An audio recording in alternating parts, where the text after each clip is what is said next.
రామ్టాక్కి తిరిగి స్వాగతం. వక్ఫ్ bill pass అయినా దాని మీద వాదోపవాదాలు ఇప్పట్లో సమసిపోవు.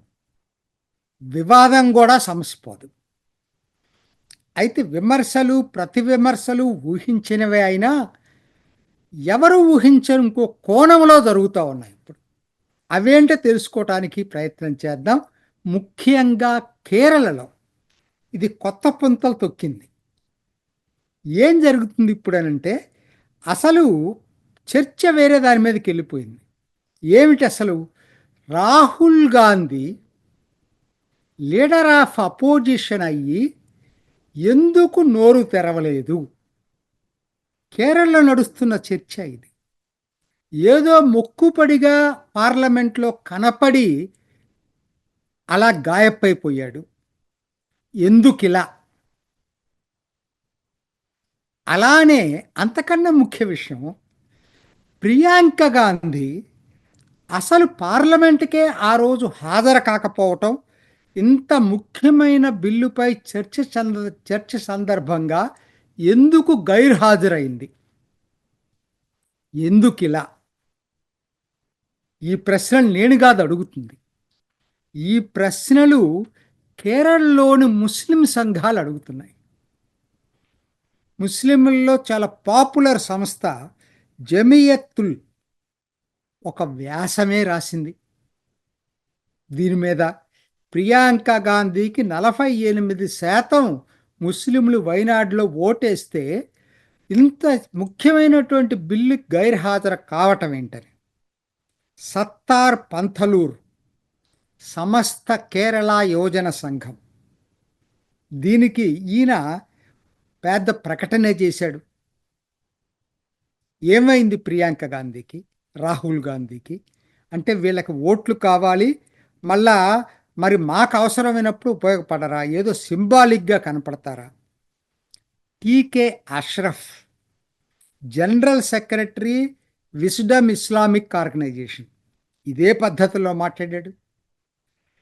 ది ఫ్రెటర్నిటీ మూవ్మెంట్ ఇది ఇంకొక ఇస్లామిక్ సంస్థ, అది కూడా ఇదే పద్ధతిలో ప్రకటనలు ఇచ్చింది. సో పుంఖానుపుంఖలుగా ఇస్లామిక్ సంస్థలు రాహుల్ గాంధీ మాట్లాడకపోవటం మీద, ప్రియాంక గాంధీ గైర్హాజరు కావటం మీద విమర్శలు వెల్లువెత్తుతున్నాయి. సరే, ఇప్పుడు మనం కూడా ఎందుకు ఇలా జరిగిందనేది ఆలోచిద్దాం. మనం కూడా మాట్లాడుకోవాలి కదా, ఎందుకు ఇలా జరిగింది. నాకు అనిపిస్తుంది ఏంటంటే 2-3 కనపడుతున్నాయి. ఒకటి, అన్నిటికన్నా ముఖ్యంగా Catholic church bishop, Kerala Catholic bishop church council చాలా క్యాథలిక్స్లో చాలా ప్రెస్టీజియస్ సంస్థ ఇది. అట్లానే Catholic bishop church of India, ఇంకా అనేక క్రైస్తవ సంఘాలు ఈ బిల్లుకి మద్దతు ఇవ్వాలని చెప్పి కోరినాయి. మర్చిపోవద్దు. రాహుల్ గాంధీ తల్లి సోనియా గాంధీ క్యాథలిక్ క్రిస్టియన్. చాలా ఇంపార్టెంట్ విషయం ఇక్కడ. సరే, రెండోది ఇంకొక వాదన నడుస్తుంది ఏంటంటే, వక్ఫ్ బిల్లు కనుక డైరెక్ట్గా కనుక రాహుల్ గాంధీ మాట్లాడితే ఉత్తరాదిన ఆయన తిరగటం సాఫ్ట్ హిందుత్వ కనుక తీసుకోకపోతే లైను కాంగ్రెస్ పార్టీకి ఉత్తరాదిన హిందీ ప్రాంతాల్లో పుట్టగతులు ఉండవనేటువంటి భయం ఒకటి. ఏదైనా కావచ్చు, ఏది అనేది నేను చెప్పలేను. సో ఇలా జరుగుతూ ఉంటే తెలివిగా ఏంటి, మళ్ళా సోనియా గాంధీ రాజ్యసభలో విమర్శిస్తూ మాట్లాడింది, విమర్శిస్తూ ఓటేసింది. కానీ కొడుకు కూతురు మాత్రం డిఫరెంట్గా ప్రవర్తించారు. ఇది ఎవ్వరికీ అర్థం కావట్లా. అక్కడ దాకా ఎందుకంటే, నిన్న చాలామందికి తెలిసి ఉండకపోవచ్చు, జాగ్రత్తగా ఉండే. కేరళ రాష్ట్రంలో ఇడుక్కి జిల్లా కాంగ్రెస్ కార్యదర్శి బెన్నీ పెరునంథం పదవికి రాజీనామా చేశాడు, కాంగ్రెస్ పార్టీకి రాజీనామా చేశాడు. ఈయన క్రిస్టియన్. ఎందుకనంటే కాంగ్రెస్ పార్టీ రాను రాను ప్రో ఇస్లామిక్ స్టాండ్ తీసుకుంటుందనే పేరుతోటి రాజీనామా చేశాడు కాంగ్రెస్ పదవికి. సో ఇదంతా ఏంటనంటే, వాళ్ళకే అర్థం కావట్లేదు. ఒకటి, సోనియా గాంధీ బేసికల్లీ క్యాథలిక్. క్యాథలిక్కులు టోటల్గా దూరం చేసుకొని క్యాథలిక్ చర్చిలన్నీ కూడా మీరు వక్ఫ్ బిల్లు సవరణ బిల్లుకి అనుకూలంగా ఓటు వేయమని చెప్పినప్పుడు టోటల్గా వాళ్ళ కుటుంబం దాన్ని ఇగ్నోర్ చేయలేదు. అందుకనే విభిన్నంగా ప్రవర్తించిందా? సోనియా గాంధీ విమర్శించింది, కానీ వ్యతిరేకంగా ఓటేసింది. రాహుల్ గాంధీ అసలు నోరిప్పలేదు, కానీ వ్యతిరేకంగా ఓటేశాడు. ప్రియాంక గాంధీ అసలు పార్లమెంటుకే హాజరు కాలేదు. సో 3 విభిన్న ధోరణులు ఒకే కుటుంబంలో చోటు చేసుకున్నాయి. అంటే ఈ డైలమాతోట, అంటే అటు క్యాథలిక్కుల్ని సాటిస్ఫై చేయటం, ఇటు ముస్లింలని సాటిస్ఫై చేయటం ఆ ఆ దీంట్లోనే జరిగిందా? జరిగింది అనుకుందాం. మిగతా వాళ్ళు వదిలిపెట్టండి. ప్రియాంక గాంధీ ఇప్పుడు వైనాడు ఎంపీ. అది మనం మర్చిపోవద్దు. వైనాడులో ఆవిడ గెలవటానికి ప్రధాన కారణం ముస్లింలు. 40-48% అని వాళ్ళు చెప్పుకుంటున్నారు ముస్లిం సంఘాలు. నాకు తెలియదు కరెక్ట్గా. 48% ఉన్నాం మేము, అయినా కూడా ప్రియాంక గాంధీ ఆబ్సెంట్ అయిందని వాళ్ళు ముస్లిం సంఘాలే రాసుకుంటున్నాయి, ప్రకటనలు ఇస్తున్నారు. మరి ఇది ఏమిటి అసలు అర్థం కావట్లా. సో ఇవాళ ఎవరికి వచ్చిందంటే వక్ఫ్ చట్ట సవరణ బిల్లు రాహుల్ గాంధీ, ప్రియాంక గాంధీల ప్రతిష్ట పూర్తిగా కేరళ ముస్లింలో అంటకాగింది. అదే రెండో వైపు మునంబంలో ఉన్నటువంటి రైతులు సంబరాలే సంబరాలు. అర్ధరాత్రులు దాకా పార్లమెంట్లో చర్చ జరుగుతూ ఉంటే ఆ నిరాహార దీక్ష శిబిరంలో టీవీ పెట్టుకొని చూస్తూ ఉన్నారు. ఎవరు ఏం మాట్లాడుతున్నారు. ఈరోజు నిన్న శుక్రవారం రాజీవ్ చంద్రశేఖర్, షోన్ జార్జీ అక్కడికి వెళ్ళారు. బీజేపీ రాష్ట్ర అధ్యక్షుడు బ్రహ్మాండమైన స్వాగతం చేయటమే కాకుండా రైతుల్లో 50 మంది బీజేపీలో చేరారు. వాళ్ళ ఆ నాయకుల యొక్క సమ్మతితోనే చేరారు. అంటే సింబాలిక్గా మీరు మాకు మద్దతు ఇచ్చారు కాబట్టి మేము కనీసం ఏదో ఒకటి చూపించాలి కదా అని 50 మందికి సభ్యత్వం అక్కడ ఇచ్చారు. రాజీవ్ చంద్రశేఖర్ వెళితే కేసీబీసీ, కేరళ క్యాథలిక్ బిషప్ కౌన్సిల్ ఒక ప్రకటన ఇచ్చింది.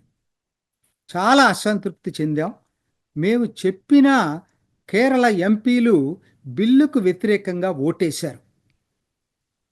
దాని మీద చాలా అసంతృప్తి వెళ్ళబుచ్చింది. జోసెఫ్ బెన్నీ, కన్వీనర్, మునంబం భూమి సంరక్షణ సమితి, ఈయనైతే అసలు ఒక అడుగు ముందుకేసేసి చాలా తీవ్రంగా విమర్శించాడు. అసలు ఈ ఎంపీల దిష్టి బొమ్మలు తగలబెడతామని కూడా చెప్పారు. ఆ స్థాయిలో అది జరుగుతూ ఉంది. ఈ లోపల ఏంటి, దీంట్లో ఏదో లబ్ధి పొందాలి, మేమేదో చేశామని చెప్పుకోవటం కోసం అని చెప్పి కేరళ రాష్ట్ర ప్రభుత్వం, పినరాయి విజయన్ ప్రభుత్వం హైకోర్టుకు మళ్ళా వెళ్ళింది. డివిజన్ బెంచ్కి వెళ్ళింది.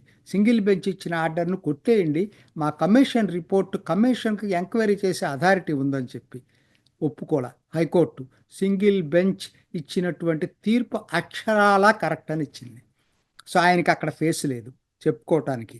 కాకపోతే ఏంటంటే ఇక్కడ సురేష్ గోపి అయితే నిన్న పార్లమెంట్లో మీరు ఎంతమంది ఉన్నారో అసలు ఉత్తికి ఆరేశాడు.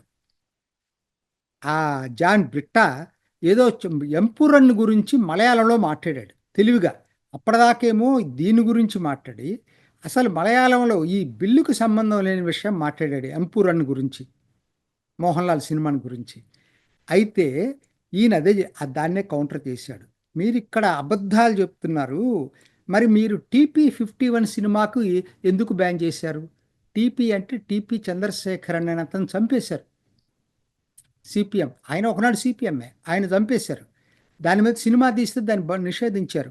అట్లానే లెఫ్ట్ అని ఒక సినిమా తీశారు, దాన్ని నిషేధించారు. మరి మీరు ఇంత ఫ్రీడమ్ అని గురించి మాట్లాడే వాళ్ళ వాటెందుకు నిషేధించారని అడిగాడు. చాలా అద్భుతమైనటువంటి కేరళలో రకరకాలుగా జరుగుతూ ఉంది ఇవాళ. ఎలా మార్పులు వస్తాయి చెప్పలేం. కాకపోతే నిన్న ఒక ఇన్సిడెంట్ జరిగింది. ఆర్గనైజర్ వీక్లీ ఒక వ్యాసం రాసింది. అసలు దేశంలో ఎవరికి ఎక్కువ భూమి ఉంది గవర్నమెంట్ తర్వాత? అందరూ వక్ఫ్ బోర్డు అనుకుంటున్నారు, వక్ఫ్ బోర్డు కాదు, యాక్చువల్గా క్యాథలిక్ చర్చ్ ఎక్కువ ఉందని చెప్పి రాసుకొచ్చారు. ఈ టైంలో అది సందర్భం కాదు. కానీ మరి అది ఎందుకొచ్చింది? ఆ సందర్భం, ఆ రైటరు అది రాయటం అనేది దీన్ని ఎలా ఆహ్, దాంట్లో చాలా రాశారు. నిజాలైతే అయ్యుండొచ్చు. కానీ సందర్భం అయితే ఇది కాదు. మరి దీన్ని బీజేపీ ఎలా సమర్థించుకుంటది? ఎలా హ్యాండిల్ చేస్తుంది కేరళలో? వేచి చూద్దాం.